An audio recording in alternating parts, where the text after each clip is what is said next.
Assalamualaikum warahmatullahi wabarakatuh. Perkenalkan, nama saya Septian Agustadi, NIM 250920270049 dari kelas 2025I.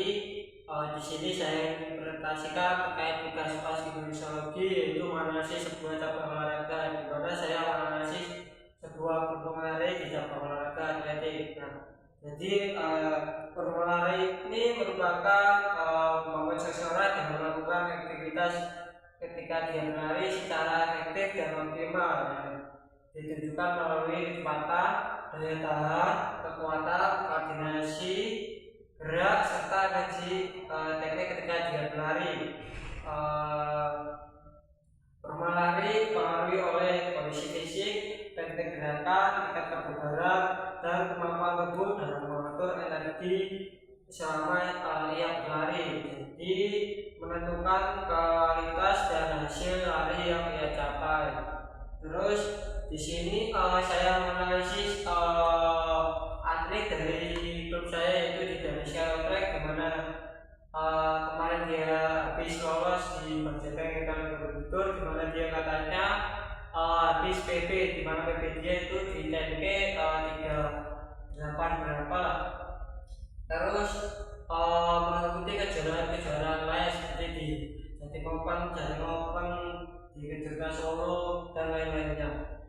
Terus di sini saya menganalisisnya berupa dari sudut langkah pada fase take off serta panjang langkahnya, di mana ini panjang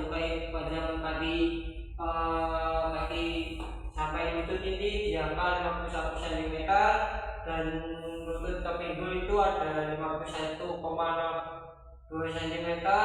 Terus sebentar.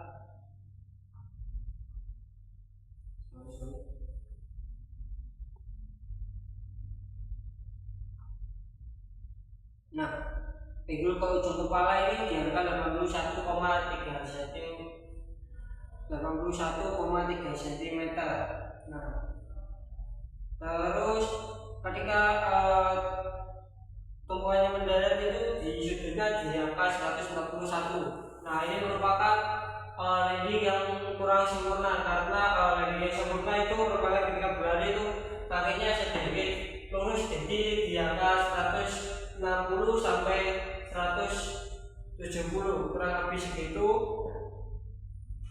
Terus untuk fase take off ini, dimana dia itu waktunya di 0,20. Nah, ini warna hijau ini itu fase take off. Nah, terus untuk panjang langkahnya ini di angka 337,61 cm. Terus angka keduanya ada di 362,77 cm. Jadi ketika berlari ini sudut-sudutnya hampir mendekati di 90. Ini 90. Nah, untuk menurunkan ini yang kedua ini di angka 142. Jadi sama kayak tadi. Nah, ini langkahnya tumpuannya kurang maksimal, karena yang maksimal itu di angka 160 sampai 170, di mana kakinya itu sedikit lurus, jadi tidak terlalu lembut ketika berlari. Nah, ini juga. Terus untuk waktu ketika dia melangkah ini ada di 0,50 detik, di mana fase take off itu di 0,20 dimulai, terus pendaratannya di 0,70. Di 0,70 dikurangi 0,20 jadinya 0,50. Terus ini kurang lebih sama di 0,50 dan fase take off-nya juga sama. Terus next. Nah, di sini makanya sama, tuanya di mana tuanya sudutnya 143 derajat. Terus untuk langkahnya ini 323,84 cm. Panjang langkah ketika berlari itu di angka 323,84, jadi berbeda dengan kaki yang sebelah kanan. Terus untuk sudutnya rupanya di angka 148. Nah, ini sedikit menakut, jadi di angka 128, 158. Nah, ini lebih ke 128, jadi terlalu menekuk, jadi kurang efisiensi ketika dia berlari. Terus di sini panjangkannya di angka kedua di angka 336,53 cm. Terus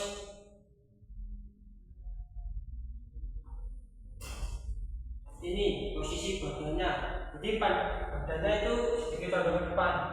Badan condong ke depan ini dapat menghasilkan dorongan ketika dia berlari. Terus di sini kurang baik ketika dia berlari, di mana kakinya itu sedikit menilang, karena itu dapat menyebabkan resikonya cedera karena saling bersilangan dengan kaki kanan maupun kaki kirinya. Terus untuk next, untuk kakinya itu sedikit membuka. Jadi ketika telapak kaki itu membuka, daya dorongan itu kurang optimal yang dihasilkan. Jadi kurang lebih seperti itu. Terus yang pertama ini ada menghitung daya atau bisa dibilang power. Nah, yang pertama dari energi per meter.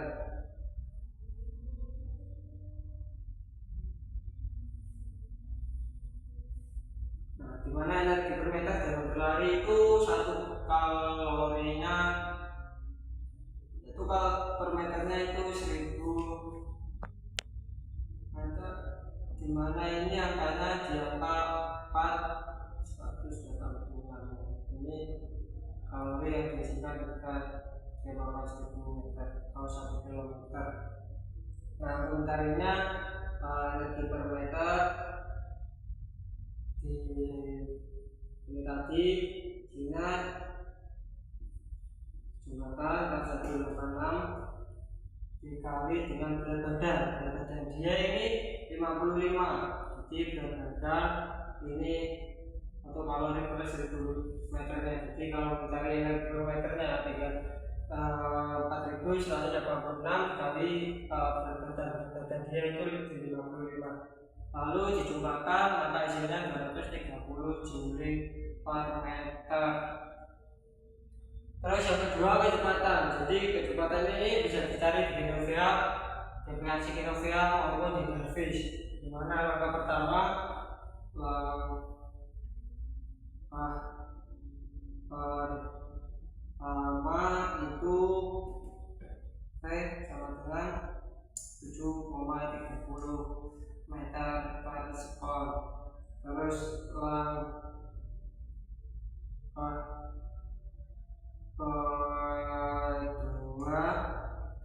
dimana 6,95 meter per second. Nah, ini merupakan kecepatan perlahan dia, jadi bisa dicari di kilogram maupun di dervish. Terus untuk mencari dayanya itu gimana? Nanti gini, jadi jumlah energi per meter tadi 230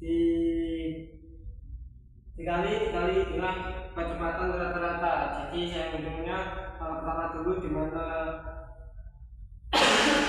angka pertamanya itu 730 dijumlahkan maka hasilnya di 1679.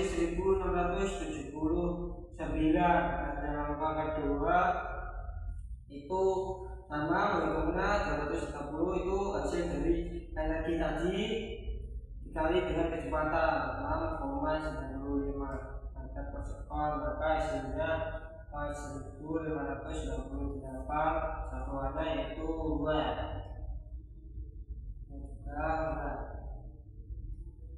Terus lebih seperti itu untuk mencari daya. Jadi untuk mencari energi dulu, lalu mencari kecepatan. Kecepatan ini bisa dicari di kilogram maupun di eh, apa namanya database. Terus untuk mencari daya itu hasil dari energi per meter tadi dikali dengan kecepatan. Jadi untuk mencari daya itu habis segitu, terus mencari rumus.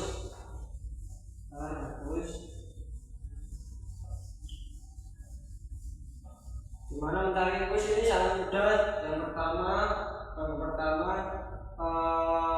badan dikali dengan kecepatan, dimana berat badan dia 55 dan kecepatan kaki langkah pertamanya itu di 7,30, lalu dijumlahkan hasilnya di 401,5. Nah, satuannya Newton per second.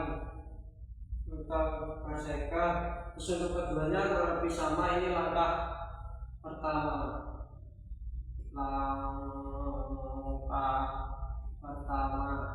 Terus langkah keduanya sama berat badan dikali dengan kecepatan.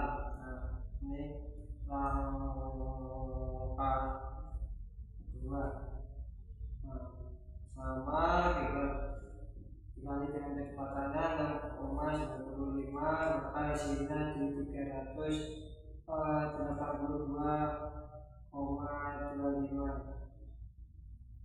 Terus untuk menghitung rata-ratanya tinggal dijumlahkan ini sama ini lalu dibagi, maka hasilnya ketika tidak berlari mengangkat dua langkah itu, maka kecepatan rata-ratanya di 391,9 Newton per second. Terus untuk mencari torsi ini gimana? Jadi mencari torsi ini cukup mudah. Hasil rumus tadi massa kali kecepatan,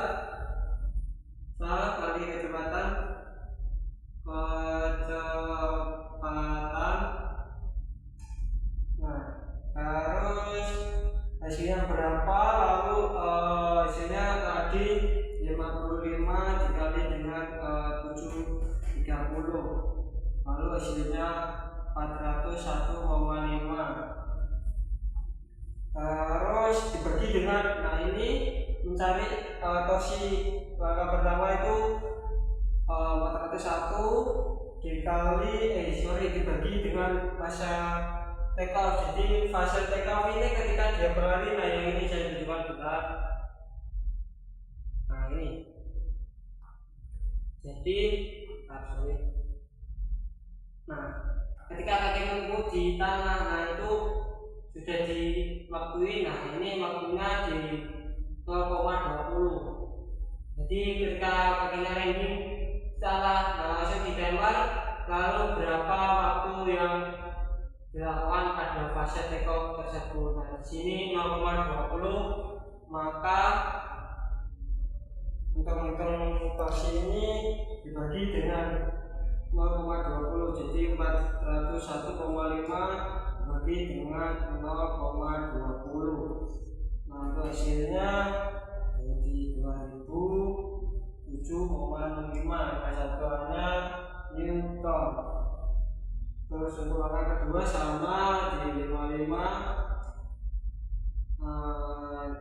garis ini M dikali dengan V, dimana V kecepatannya ini 6,95, hasilnya 382,25. Terus hasilnya ini dikali dengan fase take off tadi, karena fase take off-nya sama, jadi tinggal dibagi 382,5 dibagi 0,20, maka hasilnya di 1911,3 Newton. Terus untuk menghitung torsi ini rumusnya cukup mudah. Jadi hasil ini dikali dengan 0,04, jadi rumusnya torsi itu dikali dengan 0,04, jadi 2007,5 dikali dengan 0,04, maka hasilnya yaitu di 80,3 Newton per meter. Nah, nanti hasilnya segini. Untuk hasil torsi yang dilakukan untuk langkah pertama dan untuk menghitung rata-ratanya tinggal dijumlahkan kedua langkah itu. Misal langkahnya ada 4 maka dibagi 4 dan seterusnya, lalu hasilnya ini di 78,4 Newton per meter. Jadi untuk menghitung torsi itu seperti itu. Jadi mencari impuls dulu, lalu menghitung dengan impuls dibagi dengan hasil take off. Terus kemudian rumusnya hasil dari impuls bagi take off dikalikan dengan 0,04. Terus di sini ada anatomi dari daya. Jadi yang pertama ada massa otot dan distribusi otot. Jadi semakin besar massa otot dari otot quadricep, hamstring, gluteus, dan gastro, gaya semakin besar sehingga power meningkat. Terus yang kedua ada panjang kaki dan lengan, di mana kaki panjang dapat dilakukan dengan langkah efisien serta mendapatkan hasil power yang tinggi. Terus yang kedua adalah menjaga keseimbangan, di mana transfer energi lebih efisien, maka lengan ini dapat menjaga keseimbangan. Terus yang ketiga ada tipe serap otot, di mana yang tipe pertama dan lebih rendah tetapi stabil. Nah, itu dilakukan ketika jarak jauh. Nah, terus yang kedua, tipe keduanya ada kontraksi cepat dan kuat, di mana itu dilakukan pelari-pelari sprint, di mana itu jaraknya di 100 sampai 400. Nah, itu untuk tipe kedua. Terus yang keempat ada rentang berat atau ROM sendi, di mana mobilitas pinggul, lutut, dan ekor dapat gerakan lebih bebas, maka power lebih optimal yang dihasilkan. Terus yang kelima ada struktur tulang dan tendon, di mana tendon achiellis ini dapat meningkatkan energi redon sehingga power lebih besar. Terus next ini ada respon fisiologis dengan daya atau power, di mana kekuatan kontraksi otot kemampuan otot menghasilkan daya cepat dan besar dipengaruhi oleh ukuran serat otot dan efisiensi saraf. Daya besar ditambah kecepatan gerak tinggi, maka yang dihasilkan daya atau power ini lebih maksimal. Terus yang kedua ada kapasitas aerobik, di mana sangat penting untuk power, terutama sprint dan akselerasi. Terus untuk ada sistem ATP PC, di mana daya eksplosif 0 sampai 10 detik. Nah, itu dilakukan ketika melakukan start hingga serta mendekati garis finish. Jadi ketika start itu sistem energi ATP PC ini bekerja. Jadi ketika berlari start ya, nah itu ATP PC bekerja. Nah, terus untuk finish maka sistem energinya juga itu bekerja. Terus ada yang ketiga, itu ada sistem glukosis anaerobik, di mana tenaga cepat saat kecepatan tinggi.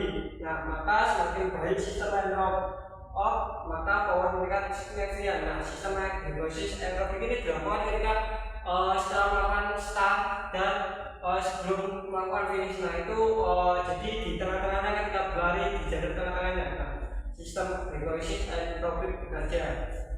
Terus yang ketiga ada kapasitas aerobik, di mana bisa dibilang fuel to max, walaupun fuel to max lebih terkait daya tahan, ya tetapi mendukung power dengan menjaga suplai oksigen ke otot, terus meredam kelelahan, serta membantu memulihkan langkah berintensitas tinggi. Jadi aerobik kuat, maka power dapat bertahan lebih lama.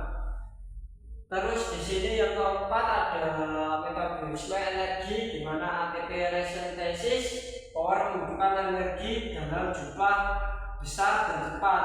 Yang kedua cadangan fosfoprotein atau bisa dibilang PCR. Terus yang ketiga ketersediaan glikogen, di mana kecepatan pemecahan ATP. Jika metabolisme efisien, maka otot dapat menghasilkan daya lebih besar. Yang kelima ada koordinasi neuromuskular, di mana salah satu faktor fisiologis terpenting. Jadi yang pertama ada aktivasi motor unit yang cepat dan tepat. Terus yang kedua ada sinkronisasi otot ketendon. Terus yang terakhir ada minim kebocoran energi, di mana gerak lebih efisien maka power lebih tinggi tanpa menambah tenaga. Jadi gerakan lebih efisien maka tidak terlalu banyak energi yang dilakukannya. Terus yang ke-7 ini ada sistem sirkulasi dan ventilasi, di mana mendukung supaya oksigen dan pembuangan metabolit. Yang pertama ada denyut jantung maksimal, kapasitas paru, terus ada aliran darah ke otot, function, serta yang terakhir menjaga power tetap stabil ketika berlari. Terus di sini ada yang terakhir ada kelelahan otot, bisa disebut Vitex, di mana power sangat sensitif terhadap kelelahan. Kelelahan dapat dihasilkan ketika kontraksi lemah, lalu kecepatan gerak turun, serta power yang dihasilkan ada. Maka kelelahan ini dapat melalui kontraksi lemah. Nah, kontraksi lemah lalu kecepatan geraknya turun, jadi geraknya itu tidak bagus, maka power yang dihasilkan itu sudah blok. Nah, yang kedua ini ada akumulasi laktat yang hidrogen, di mana kontraksi otot ini terganggu. Terus yang terakhir ada kondisi otot menentukan kemampuan menghasilkan power. Terus ini ada anatomi dan fisiologi yang terlibat di impuls, di mana ada gluteus maximus, yaitu penghasil gaya terbesar saat ekstensi pinggul. Nah, pinggul ini bekerja pada dorongan ketika maju, di mana itu gluteus maximus itu bekerja, otot tersebut bekerja. Terus yang kedua ada hamstring, di mana ada otot-otot berupa bicep femoris, tendinosus, serta semimembranosus, di mana mengontrol aliran kaki ke belakang serta membantu dorongan dan stabilitas lutut saat kontak ke tanah. Terus yang ketiga itu ada quadricep, di mana ada otot vastus medialis, terus literalis, intermedius, serta rectus femoris, di mana otot tersebut menyerap gaya saat kaki mendarat. Jadi ketika mendarat otot-otot ini bekerja. Terus untuk yang kedua ini ada mengontrol fleksi lutut saat berkonek. Jadi ketika lutut berkonek maka otot-otot quadricep yang seperti vastus medialis, literalis, intermedius, dan rectus femoris ini bekerja. Terus yang keempat ada gastrocnemius dan soleus, di mana itu di extensor ankle, yaitu penghasil gaya vertikal dan horizontal saat usap. Nah, gastrocnemius dan soleus ini merupakan penghasil gaya dari ketika berlari. Jadi ketika berlari ini gastrocnemius dan soleus itu bekerja. Jadi ketika berlari itu daya dorongnya itu di gastrocnemius dan soleus. Penting untuk impuls propulsif. Jadi ketika berlari itu gastrocnemius dan soleus itu sangat bekerja banget. Jadi yang kelima ini ada tibialis anterior, di mana mengontrol kaki saat mendarat untuk mengurangi braking. Jadi tibialis anterior ini ketika mendarat atau mengontrol kaki saat mendarat ini untuk mengurangi ketika berlari saat braking tersebut. Terus di sini ada struktur sendi, di mana sendi pinggul mengatur amplitude langkah, di mana langkahnya ke depan itu pinggul itu bekerja. Terus untuk sendi lutut ini menyerap dan mengalihkan gaya ketika mempengaruhi otot toket. Jadi lutut ini dilakukan ketika saat mendarat. Nah, maka sendi lutut ini dikonekkan. Yang ketiga ini ada sendi pergelangan kaki, yang dimana itu diangkat menentukan efisiensi dorongan dapat mempengaruhi impulsif propulsif, dimana itu ada otot-otot yang tadi seperti gastrocnemius dan soleus. Yang terakhir ada fascia dan tendon radialis dada, dimana menyimpan energi elastis dapat meningkatkan impuls tanpa menambah usaha otot. Terus di sini ada respon fisiologisnya, di mana kapasitas otot menghasilkan gaya cepat. Yang pertama ada tipe syarat otot. Yang pertama tipenya ini sama yang tadi, itu lebih lambat. Yang tipe pertama lebih lambat, tidak cocok untuk impuls besar, lebih ke kanan, nanti di jarak lari menengah jauh. Terus yang kedua ini fast twitch seperti tadi di jarak 100 hingga 160 meter hingga 400 meter, di mana menghasilkan gaya lebih besar karena impuls lebih besar. Terus yang kedua ada kekuatan knockout, di mana maksimal force, semakin besar gaya maksimal maka semakin besar impuls potensial. Terus yang ketiga ada rate of force development, di mana RFD ini kemampuan otot menghasilkan gaya cepat. Semakin tinggi RFD maka impuls propulsi lebih besar, dapat kecepatan lebih cepat. Terus yang kedua ini ada sistem energi. Seperti tadi sistem ATPC digunakan saat kecepatan 0 sampai 10 detik. Nah ini dilakukan ketika start. Nah, jadi ketika berlari secara bagus. Nah ketika berlari misal startnya di sini start, nah dilakukan nah ini start. Nah di sininya ini pasti di berikutnya ini menggunakan sistem anaerob glycolysis, di mana sistem energi tersebut dilakukan ketika di tengah-tengah. Jadi tidak selamanya sistem ATPC ini bekerja terus. Nah, seperti ini itu ATPC. Jadi ada aerob dan anaerob bekerja di fase-fase di pertengahan berlari. Terus di mana yang ketiga ada stimulan saraf otot, di mana yang pertama ada rekrutmen motor unit, semakin banyak motor unit relatif maka gaya lebih besar, terus impuls naik. Yang kedua ada koordinasi intermuskular, di mana sinkronasi antara gluteus, gluteus di sini, hamstring, hamstring, terus gastrocnemius atau calf, serta quadriceps, di mana si gaya yang dihasilkan impuls ini lebih optimal. Terus yang keempat ada vertex, di mana itu ada pelan turunan gaya tekanan, RFD atau rate force of development. Terus yang ketiga ada koordinasi, intervalnya ada waktu kontak jadi lebih panjang. Terus ini merupakan impuls menurun, kecepatan lari ikut turun. Terus di sini ada anatomi dan fisiologi torsi, di mana otot penghasil torsi utama di setiap sendinya. Yang pertama sendi pinggul. Otot penghasil torsi ini ada berupa gluteus maximus, di mana ekstensi pinggul penghasil torsi terbesar.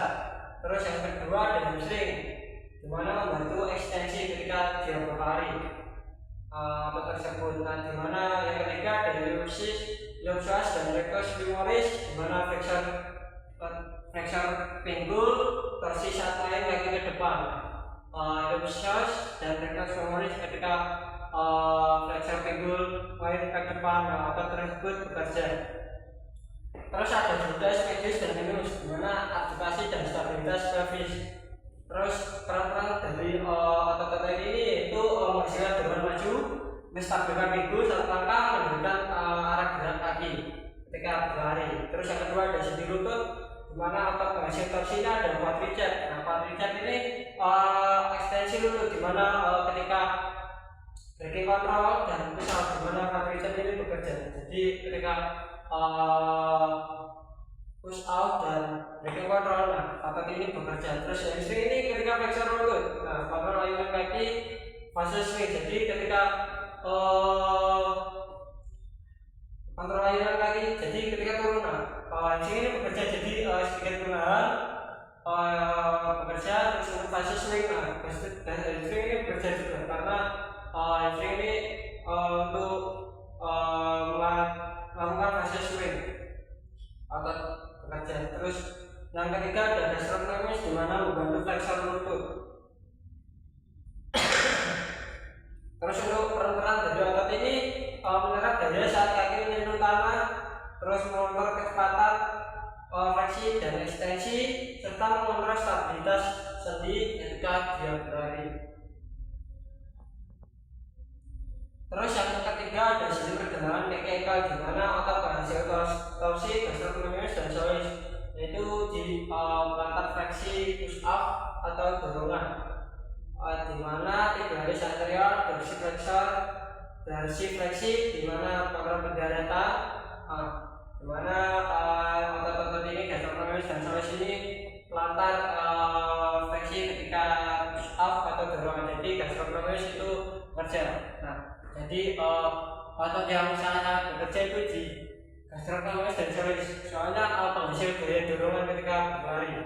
Terus ada tibialis anterior. Nah ini ketika pendaratan, nah ini kalau tidak terlatih biasanya mudah cedera di otot tibialis anterior yang dilakukan ketika berlari. Terus dari peran-peran otot dari jengkel ini merupakan pengisian torsi vertikal dan horizontal untuk kecepatan. Yang kedua transfer energi elastis dan tension martialis. Terus yang ketiga menentukan kekuatan tolakan saat formulasi. Terus di sini ada B, di mana struktur anatomi penentu besarnya torsi. Yang pertama ada panjang lengan, momen arm, di mana dipengaruhi oleh panjang tulang, di mana tulang tersebut ada femur dan tibia. Terus yang position D, sendi pinggul, lutut, ankle, di mana semakin panjang momen arm maka semakin besar torsi yang dihasilkan. Terus yang kedua ada tendon dan fascia, di mana tendon yang elastis seperti achialis dapat menyimpan energi, meningkatkan daya efektif sehingga torsi yang dihasilkan itu meningkat. Yang ketiga ada stabilitas sendi, di mana stabilitas pinggul, lutut, ankle ini menentukan terus aktivitas transfer torsi dari otot ke gerakan.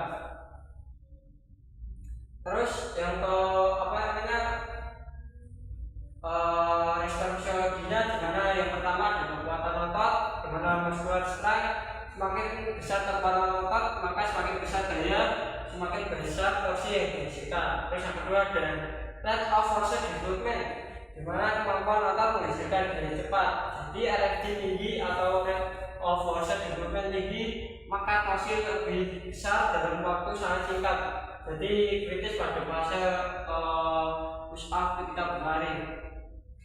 Terus yang ketiga ini tiga syarat otot, dimana yang tadi pertama itu torsi lebih kecil, lebih stabilisasi. Terus yang kedua menghasilkan torsi lebih besar dan cepat. Terus yang keempat ada aktivasi neuromuskular, dimana yang pertama meliputi rekrutmen motor unit, yang kedua kecepatan tinggi saraf, yang ketiga sinkronisasi aktivasi otot-otot sinergi, dimana semakin besar koordinasinya maka semakin besar torsi efektif di sendi tersebut. Terus di sini ada strength shortening cycle atau bisa disebut SSC, disingkat SSC. Saat otot tendon diregangkan sebelum kontraksi, contoh otot achialis saat pendaratan, di mana pendaratan ketolakan, di mana gaya meningkat, durasi singkat torsi tersebut meningkat. Terus yang terakhir ada kelelahan atau fatigue, di mana kelelahan tersebut menurunkan dengan tekanan otot, koordinasi, stabilitas sendi, di mana torsi menurun maka melemah. Nah, di sini pengeluaran yang kurang dari yang saya tulis dari grup saya sebelumnya itu, di mana kakinya dia sedikit menyilang, karena kaki yang menyilang itu berpotensi mengganggu efisiensi gerakan lari dan keseimbangan tubuhnya. Jadi dapat menyebabkan resikonya terjadinya cedera, terutama pada sendi lutut, pergelangan kaki, pinggul, terus otot-otot seperti gastrok dan soleus atau di hamstring. Jadi ketika berlari itu gerakan kaki yang hilang, terus telapak kaki yang membuka atau melebar itu dapat menyebabkan risikonya cedera. Jadi ketika kaki hilang itu kurang efisiensi ketika berlari. Jadi hasil yang dihasilkan seperti daya, terus impuls, terus torsi tadi kurang bagus, yang kurang optimal hasilnya. Terus di sini, jadi berlari yang efektif itu gimana sih? Yang pertama adalah postur tubuh tegak dan rileks, badan sedikit dorong ke depan, di mana kepala tersebut sejajar dengan bahu dan bahu tidak tegang. Jadi kita berlari posturnya rileks aja, jadi tidak usah kaku. Jadi badannya sedikit dorong ke depan, terus kepala sejajar dengan bahu dan bahu tidak tegang. Jadi kita berarti bahu tidak tegang karena kalau tegang itu otot-otot semakin kencang maka dapat menyebabkan cedera juga. Terus yang kedua ada langkah kaki terus ke depan ayunan, dan temuan kaki tidak menyilang dengan posisi kaki mengarah lurus saat take out dan mendarat. Jadi ketika berlari kakinya lurus ke depan, jadi tidak mengarah kemana-mana. Terus untuk temuan kakinya jadi tidak menyilang, jadi ketika melakukan mengangkat kaki itu tidak menyilang dengan kaki kanan ke kiri maupun kaki kiri kanan. Terus posisi mengarah kaki saat take out itu kakinya lurus, jadi tidak membuka, telapak kakinya membuka. Terus ketika mengangkat kaki yang tepat dengan tangan menjalankan kaki stabil di mana ada midfoot atau forefoot sesuai kebutuhan. Jadi sehingga gaya dorongan lebih efisien. Nah, di mana midfoot ini merupakan berlari dengan beban dengan kaki sepenuhnya, jadi melangkah dengan sepenuhnya. Terus untuk forefoot ini melangkah kaki dengan sedikit jinjit dengan mereka berlari. Jadi bagusan tetap atau forefoot, jadi lebih untuk hasil yang seperti daya impuls torsi tadi lebih ke forefoot karena forefoot ini dapat menghasilkan dorongan yang sangat optimal. Terus untuk midfoot ini lebih kurang optimal, jadi forefoot ini juga tidak baik untuk pemula karena dapat menyebabkan risikonya cedera seperti di cedera di gastrocnemius, soleus maupun di tibialis atau tibialis maupun di tulang tibialis. Terus yang keempat ada aliran lengan seimbang, lengan dialihkan rileks ke arah gerakan lari untuk membantu keseimbangan dan berkembang. Jadi aliran lengan ini merupakan dapat menyebabkan menghasilkan dorongan ketika berlari, jadi menghasilkan power. Jadi ketika mengayuh itu dapat menghasilkan ketika berlari. Nah, terus untuk yang kelima ini ada irama langkah dan kecepatan, konsistensi, cadence stabil sehingga lebih tidak cepat terkeras. Jadi tidak misal ketika berlari itu sebelumnya speed lalu di tengah-tengah ini pasti terkuras energinya karena dimana di awal itu dia itu melakukan kecepatan yang seperti di sinergi atau frekuensi tadi, jadi tidak menggunakan energi aerob dimana itu seiras terus, jadi tidak sebenarnya ada frekuensi, jadi menggunakan energi yang tepat itu di anaerob dan aerobik, dimana energi yang sedikit menghemat tenaga jadi tidak cepat terkuras. Terus yang terakhir ada koordinasi dan keseimbangan diri, gerak tubuh bagian atas bawah selaras, jadi tidak banyak gerakan yang terbuang. Jadi sama balik ke nomor 1 di mana tubuh tegak dan rileks, badan sedikit ke depan, kepala sejajar dan bahu tidak tegang. Jadi kurang lebih seperti itu. Terus nah di sini perbandingan berlari saya dengan video yang saya sudah analis, di mana itu atlet dari klub saya sebelumnya di Daniel Prep. Nah ini perbandingannya di bagian temuan kaki saya menggunakan temuan kaki forefoot, di mana kakinya sedikit jinjit. Nah ini sedikit jinjit dengan temuan kaki saya. Kalau di yang saya analisis tadi menggunakan midfoot, di mana itu dapat menghasilkan energi seperti di data tadi tersebut, seperti daya, terus impuls, terus torsi. Nah energi teman menggunakan forefoot ini dapat menghasilkan energi seperti daya, impuls maupun torsi. Jadi kurang lebih segitu untuk menghitungnya. Perbandingan hasil dari menghitung dari hasil daya dan impuls serta torsi tadi kurang lebih sama kayak tadi, di mana untuk menghitung di data berkali kali ini ada daya di mana energi per meter yang pertama ada energi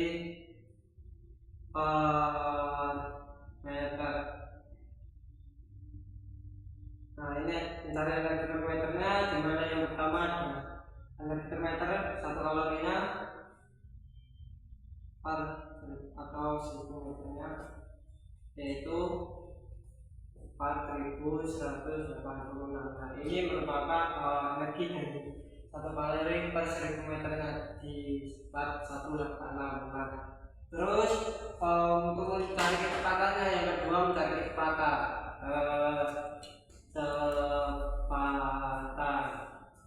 Nah, kecepatan ini bisa dicari di aplikasi Innovea atau Davis.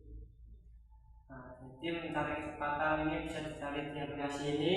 Terus yang ketiga mencari rumus dayanya, misalnya energi per meter dikali dengan kecepatan. Jadi energi ini tadi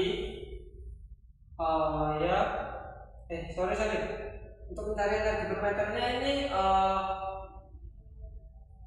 ini dikali dengan berat badan.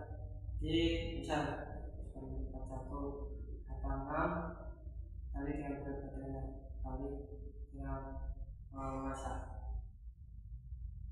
Jadi ini rumus dari mencari energi per meternya. Mencari energi per meter, terus lalu ini tadi jumlah ini berapa, bisa berat badannya tadi di 55 maka dikali dengan 55 4186 kali 55 maka hasilnya ini dikali dengan kecepatan ini tadi yang dicari dimana di aplikasi Innovea. Terus yang kedua ada impuls. Dimana mencari impuls ini cukup mudah.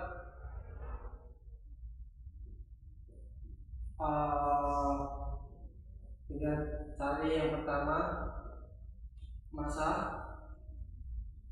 dikali dengan kecepatan. Jadi kecepatan ini bisa dicari di Innovea maupun di Davis. Nah, terus lalu dijumlahkan. Terus untuk mencari torsi tersebut gimana? Terus yang pertama mencari impuls dulu. Impuls dari ini nanti berapa? Yang pertama mencari hasil impuls. Terus yang kedua hasil impuls ini tadi hasil impuls jadi dengan hasil take off. Nah, take off ini ketika kaki berada di talang itu seberapa sekian detik itu berapa, terus bagi dengan impuls tadi. Misal hasil impulsnya ini tadi di angka 401,5 bagi dengan take off kakinya itu tadi 0,20 maka hasilnya 2007,5 Newton. Terus kalau untuk mencari torsi tersebut hingga hasil dari ini dikali dengan hasil bagi impuls dengan take off ini berapa, lalu dikali dengan 0,04. Habis itu untuk mencari data dari hidup malari biomekanika ini.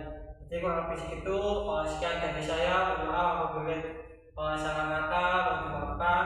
Sekian dari saya presentasi UAS Kimia Saudi. Wassalamualaikum.